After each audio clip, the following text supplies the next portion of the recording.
Hello. So, I did what I would promise I would not do, and I have taken, I don't know, about a year to make another video. Um, so it's nice to see you all, and I apologize that I've been gone for this time, but at least I came back to it, right? Which is possibly better than most people. I imagine most people kind of do it once, decide it's not for them, and then never come back to it.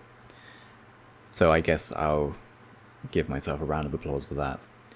Um, I apologize that you can probably hear my fan in the background. It's very hot today. I guess it's like 28 degrees Celsius, which for Fahrenheiters I will briefly Google. 82 Fahrenheit, which as an English guy who, despite living in North America, doesn't like heat, isn't that great. So I have like 3 fans currently going. I thought that I would do the book tag by ASMR Fleur because I quite like reading, and I find that if I have a task set, I'll do a better job of it. So if you get me just to kind of ramble about aimless bits and pieces, it might not end well. Whereas if I spend a bit of time today going through a questionnaire, you might get some good ASMR out of it. You'll probably hear me typing in the background. Hopefully it's not overpowering. I'm using a new mechanical keyboard that I purchased recently, and I love it personally, but it has a clicky kind of interface. If you're technically kind of minded, it uses what's called a blue switch, and they have a particular feedback of when you push the key down, it clicks, which is quite satisfying physically from a tactile perspective, and audibly is quite interesting to hear. But I don't know how it will sound on this, so hopefully it's not too much, but we'll see. I'm going to be using Goodreads as well to kind of reference what I've been reading, although there is a bit of an irony in this and a hypocrisy because I've been so poor at reading the last couple of years, and I really want to try and correct that. I had a good kind of stint, maybe, I guess, well, pains me to say 3 or 4 years ago, where I was reading quite regularly, and since then it's kind of become irregular. And I believe one of the questions within this is about a reading routine and a reading ritual, and I'd quite like to rebuild one, but we'll discuss that more at length when we get to that. But I'll also put my Goodreads in the comments below in case anybody does particularly want to look at what I haven't read, or at least you can see what I have on my extensive library list now, which just seems to be a bit of a repository of things that I'll never actually read, but I can pretend that I know something about them. Okay, so I'm going to just dive in. Number 1, when did you start reading? What's your relationship to reading? I started reading when I was probably 9 or 10. My dad reads a lot, and he had a lot of books on kind of the bookshelf in the living room, and a lot of them are kind of to do with historical bits and pieces. Like there's lots to do with the kind of Roman Empire and the Roman Republic, and the Second World War and the First World War, and associated events and that kind of thing. And that kind of sparked my interest in history, but I found the books very inaccessible for a child, and as much as I attempted to kind of read them, I just struggled. I was quite interested in learning more about Rome. I still find the Roman Empire, and actually particularly more the Roman Republic, quite interesting. And so I remember, I think the first couple of books I got into were a series called, oh my gosh, what were they called? One of the titles was, I think it's called The Thieves of Ostia. I don't know if Ostia still exists. That sounds very ignorant. Does it still exist? It does. Oh, it's a neighborhood. Interesting. I feel like Ostia used to be quite a major city in Rome, and now a large neighborhood in modern day Italy, I suppose. But it was basically about kind of these Roman children, really, that went around doing kind of CSI Miami, but in Rome. And they weren't that great. they were they were fine, but they were just a bit kind of I don't know. They didn't really, even as a 10-year-old, they didn't really kind of satiate my interest in Rome at the time, and so I was kind of more frustrated than anything that there were these books that would tell me what I wanted to learn about, but I just wasn't of, an age to understand and read them properly, really. And so I feel like my first kind of big journey of reading was the Harry Potter series. If I remember correctly, I think the Order of the Phoenix was due to be released, and so I was reading all of them kind of back to back leading up to that. And that was the first time I read a book series really kind of cohesively and consistently. Because I have a bit of a bad habit where I'll take decades to read a series. And when I say decades, I'm only 30, so you can tell how well that's gone. But with Harry Potter, I was able to actually kind of really get into it and kind of stick with it. And I kind of remember being like 11 and reading, I think it was The Goblet of Fire. I think I read it in like 3 days, which at the time impressed me, massively, and probably still impresses me now, actually, because I definitely don't think I could read a book in 3 days anymore. So if anything, I've regressed. But yeah, that was probably my first kind of proper adventure with reading. For the second part of the question, what's your relationship to reading? Good question. I respect readers a lot. Reading is one of those things that's very much what I associate with intelligence and knowledge and understanding and kind of perspective. I really do think it's true that people that read have just a more kind of informed outlook on everything, really. It really does allow you to live a different life and understand things in a different way that you wouldn't do normally. So in that perspective, I think it's immensely important. And, a lot of my self-loathing is because I don't do it enough. Question 2, do you have a reading goal this year? What is it, and do you think you'll reach it? I do have a reading goal. It's 15 books, and God bless me, I will not... Well, maybe I shouldn't be so defeatist. It's only May, and I've read 2, so... But yeah, my goal is 15, and it's funny because I think my goal like 2 or 3, maybe even 4 years ago, was more like 25, and year by year I seem to decrease it as my reading falls off a cliff. But hopefully maybe doing this will hold me to it a bit better. Do you think you'll reach it? No, I don't.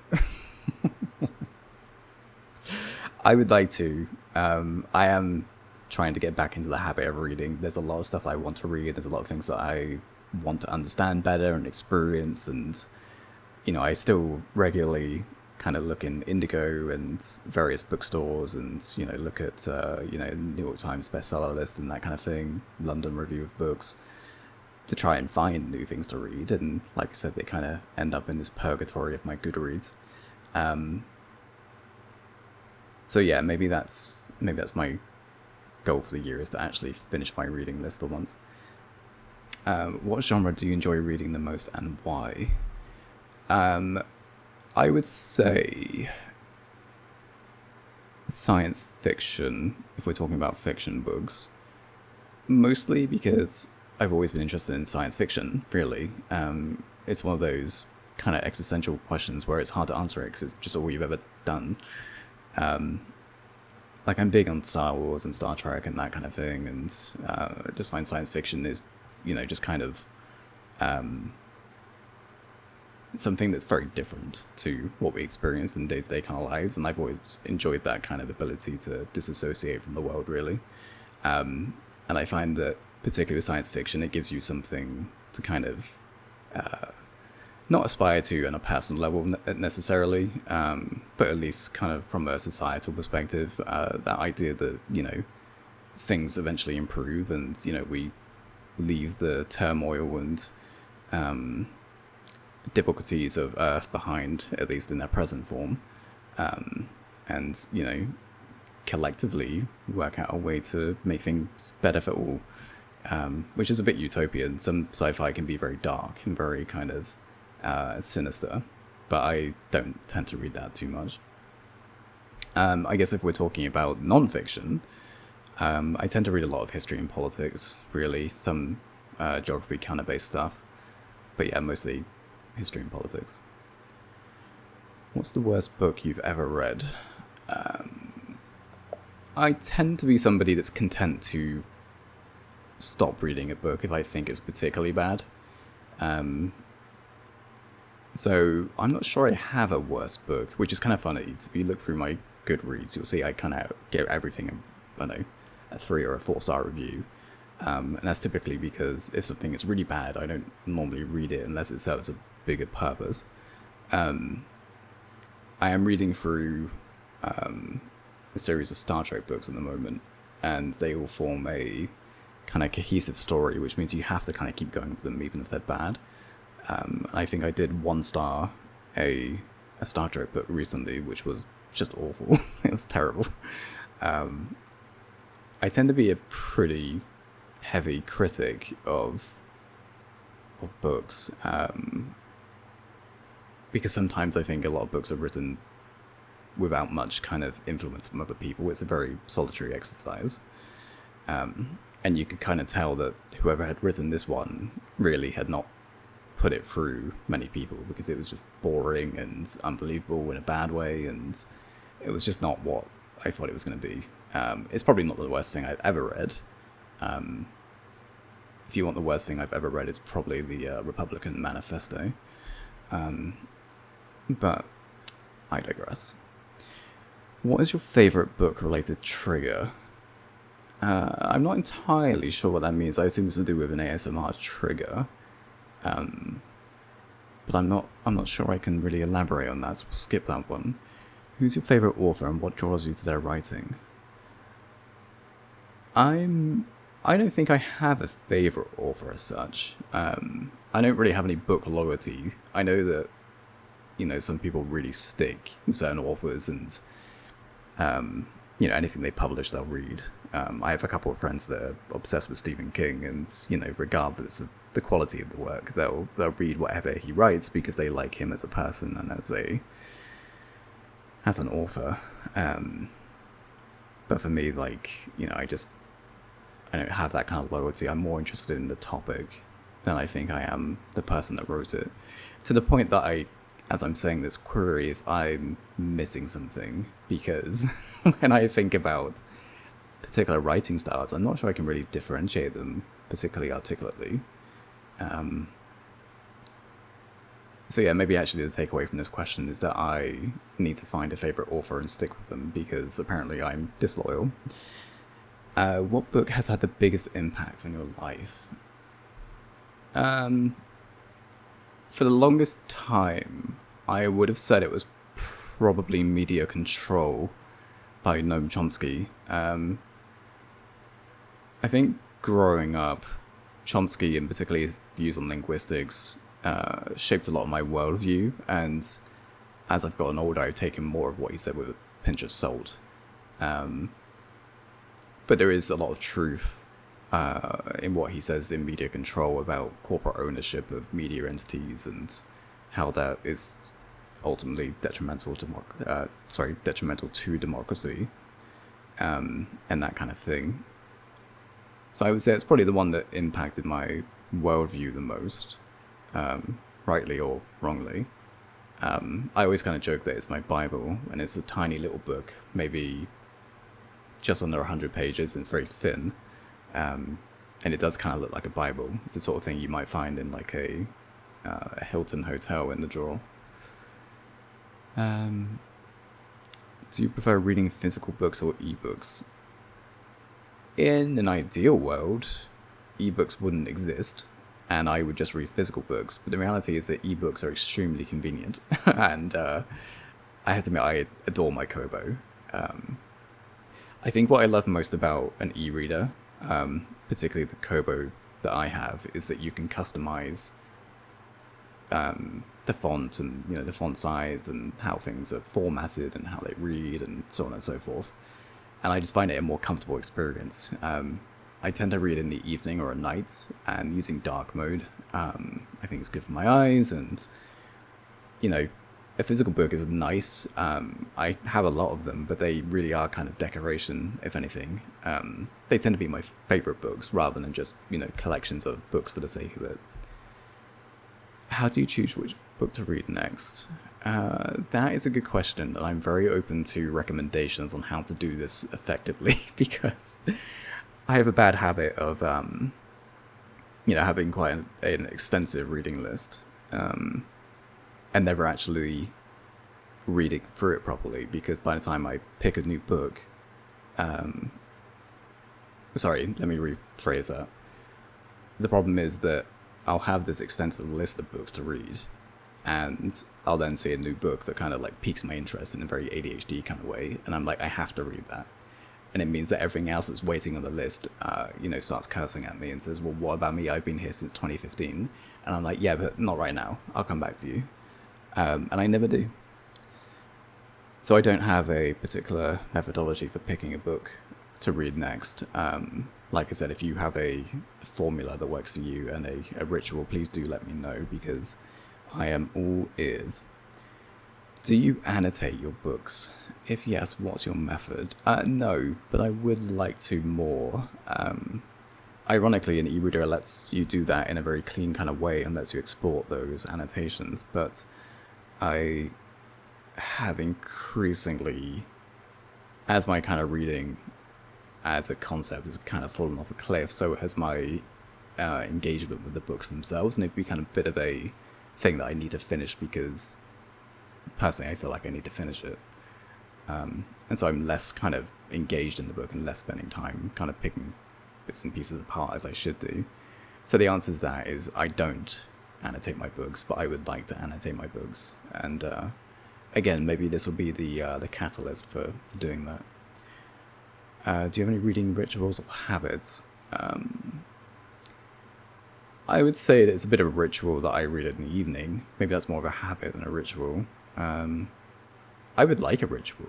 I would like it to be that, I kind of set aside time at a certain point in the day, and, my phone goes on Do Not Disturb and so on and so forth. But, modern life kind of gets in the way of that. I tend to find that if I put my phone on Do Not Disturb for, like, say, the evening or night, that I get a bit kind of hyper aware of the phone, and I'm a bit like, oh, I wonder if I have notifications, which is a bit ironic, because I feel like if I left it off Do Not Disturb, I wouldn't have that. So in a weird way, putting it into a sleep kind of mode actually makes me think about it more. Probably because it's like a FOMO thing, like the idea that you're missing out on something. What's a quote from a book that you still think about often? That's a good one. Oh, there's a book called Sapiens by an Israeli doctor. I believe his name is Yuval Noah Harari. It's an excellent book. I really do recommend it. There's a line in there that's really stuck with me that says something to the effect of, biology allows and culture forbids. And it's a really interesting phrase, because it really does pick apart a lot of the kind of social issues that we have nowadays, really, where I think if people took a step back and really thought that through, things that cause typically conservative people to be in uproar, at least in my opinion, they realize are of no kind of real consequence and don't harm themselves. For instance, this is a topic for another time and not something that I'm of any authority on, but, the trans debate is a perfect example of biology allows and culture forbids, because biologically there's nothing that stops that happening, and, that's fantastic and that's good for those people. But culturally, there's a lot of people that think that that's, destructive or sinful, and, you just kind of pity the fact that they have such a hateful view of the world, really. What's the last book you read that you couldn't put down? I'm going to skip that because I'm not sure I have one. And this ties back to what I mean about my reading habit has really died a death recently. What's a book you've read recently that surprised you? Also going to skip that because it's of a similar nature. What book do you think has the prettiest cover? I actually think the Expanse book series. You might have seen the TV show on Amazon Prime, but they also have a accompanying book series which actually came first. But the book covers for those are really quite fantastic to look at. They're very colourful and very... fundamentally they're just concept art of, a science fiction kind of background and existence. But they look cool, and that's what matters. I have to admit, I am somebody that very much judges a book by its cover, to the point that if I think the cover's ugly, I struggle to really get into the book, because I'm like, well, you didn't bother with the cover, so is the book going to be a waste of time as well? What book do you think has the ugliest cover? Oh, good one. Sometimes I'm going to answer this differently to how I intended to. I think the ugliest book covers are the ones that take a movie adaptation and use that as the book cover. So, for instance, The Martian or Twilight, where the book predates the movie and the movie is the adaptation of the film, and what the publisher then does is they take like the movie poster and they make it into the book cover. And I hate it so much because that's not why I'm reading it. I'm reading it because I want to read a book, not because I want to watch the movie. If I want to watch the movie, I'll watch the movie. And it's like, why do that for books? Like, and don't get me wrong, I fully understand why they wouldn't do it in reverse. But at the same time, it's like, imagine having a situation where they use the book cover for like a movie poster. It would be quite strange. But I feel like reading gets kind of, well, not reading itself, but the book industry as a collective gets mistreated by these larger profiting industries, really. What's a book you've read that you would recommend to everyone? Probably Sapiens, like I said, really. It's just a very excellent book, and it really kind of gives a bite-sized look at the progression of humanity as a species, particularly understanding how it is that we went from kind of, cave-dwelling Homo sapiens through to the development of agriculture and culture and so on and so forth. It's quite revealing in a, ignorant kind of way, I guess. And what I mean by that is I imagine most people probably have a okay understanding of kind of human history. But I found it particularly kind of like, oh, I didn't really think about it like that. And I would say the book is kind of littered with little kind of moments in there where you read something and you think, oh, I hadn't really considered it as that kind of thing. So yeah, I'd recommend that. Do you prefer standalone books or a series? Definitely a series. Non-fiction, I read a lot standalone, and that's primarily because non-fiction tends to be standalone books. But particularly with a fictional series, I would read a series, not a standalone book. It's very rare for me to read something that's not part of a kind of broader piece. And there's no particular reason for that, I don't think. It's just that I quite enjoy getting into a series and really having it progress over a long period of time. Like I said, having watched, things like Star Wars and Star Trek for a long time, they're media that take place over, in universe over centuries, and, in real life, the media that exists for them has been developed over decades. And I'm just kind of used to that as a kind of means of narrative, really. Do you have a favorite book to movie adaptation? Actually, I mentioned it already, The Martian. I just think it's a very well adapted look at the book. It really captures the humor and also the kind of erratic existence of Mark Watney when he's on Mars. And the book is very, I mean, it's written in first person. I don't typically read first person books, but the way it's written for Mark is just very compelling and very amusing. And it's good because the reality is that he's stuck on Mars with very little chance of rescue. But he sees the humor in that darkness. And it's great. I really enjoy it. What's a book that you've been meaning to read for a long time but haven't gotten around to yet? Probably War and Peace by Tolstoy. Mostly because people joke that if you can read War and Peace, you can read anything. But that in itself is what deters me from reading it, because my fear of failure prevents me from really kind of getting stuck into it.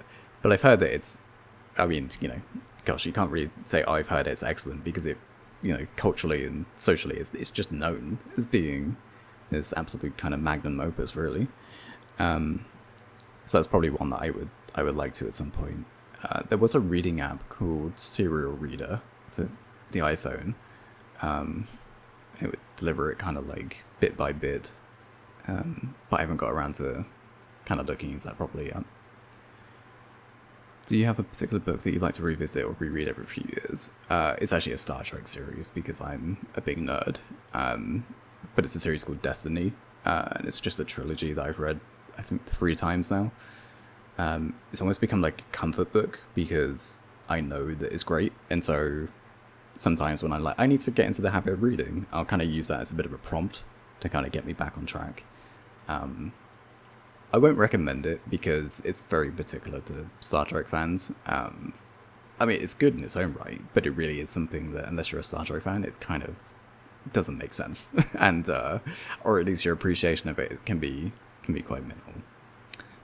And that is 25 questions, and in the same way that Star Trek serves as a way for me to kind of get back into reading, ironically, maybe this will serve as a way for me to get back into videos.